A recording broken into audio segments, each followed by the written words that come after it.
All right, I'm just going to do a quick overview of how the cell cycle and cancer are related, and a lot of the terminology that's kind of involved to make sure you're clear about that. There's pretty good definitions in your Biozone workbook and in your textbook, but just to give you a little bit of background. So we know that from watching that last video that cells have a lot of checkpoints that they go through, whether they're going to continue to divide or not. And some of those checkpoints are based on, whether the DNA was copied correctly, whether they have all of the nutrients and everything that they need. One thing that they actually will depend, that cells will often respond to, is if they are anchored properly. So that anchorage dependence, are they anchored properly to a surface of the tissue? And they also, normal cells exhibit what's called density-dependent inhibition. And so generally you're going to get one, layer of cell tissue. And if that's a complete tissue and there's no gaps or holes in that, they're not going to keep dividing unless a cell dies and creates a space. And so you tend to get normal, healthy, tissue that's in these correct layers.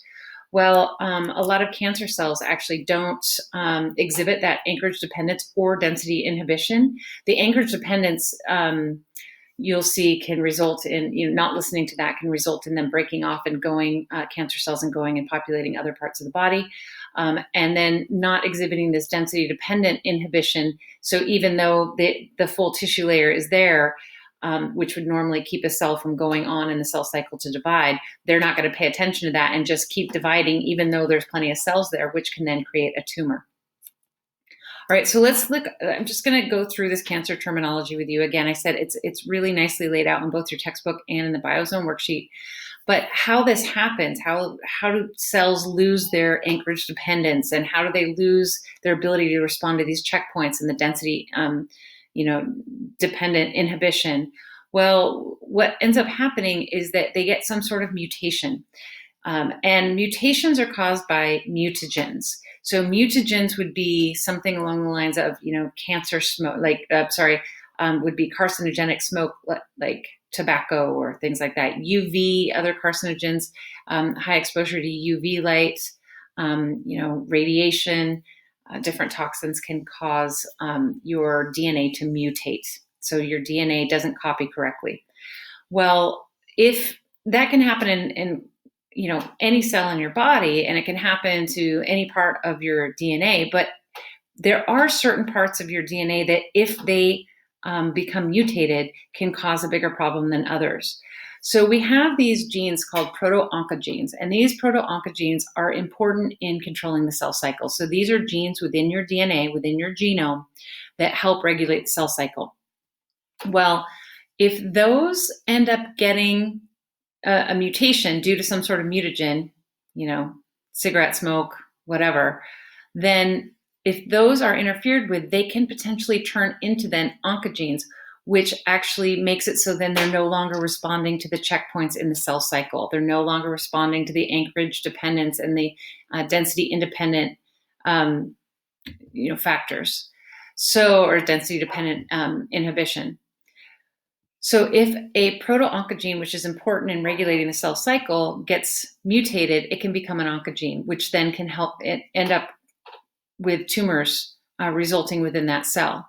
Now, we do often have these other types of genes in our cells that are called tumor suppressor genes that kind of help tamp down any problems with that, with any mutations, and help your cells to respond and take care of issues that are revolved around making tumors.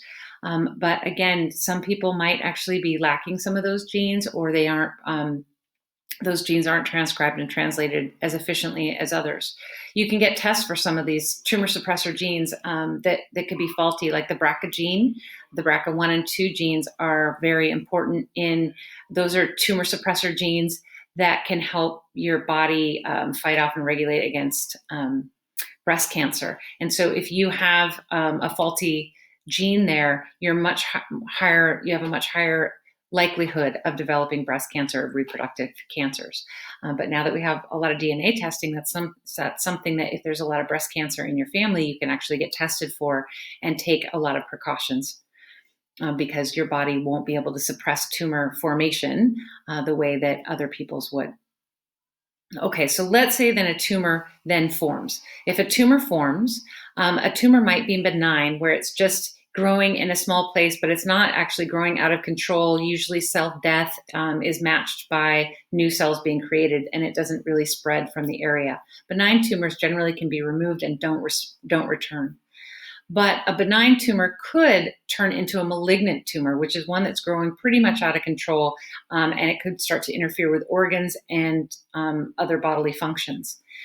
If that malignant tumor then at some point spreads, like breaks off because of that lack of anchorage, that can go and then populate in another part of the body.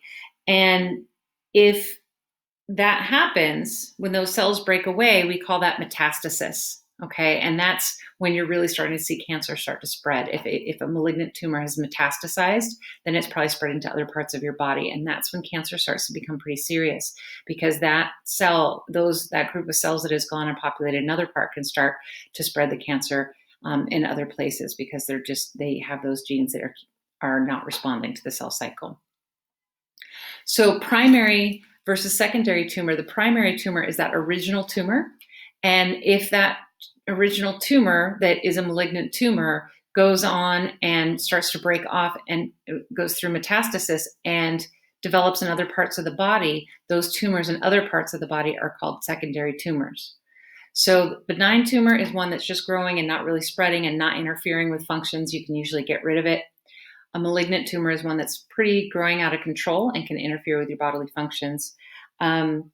It's harmful, essentially. And that is usually, it starts as a primary tumor, which then can metastasize, go through metastasis and send out and when those cells start to create new tumors, those are the secondary tumors.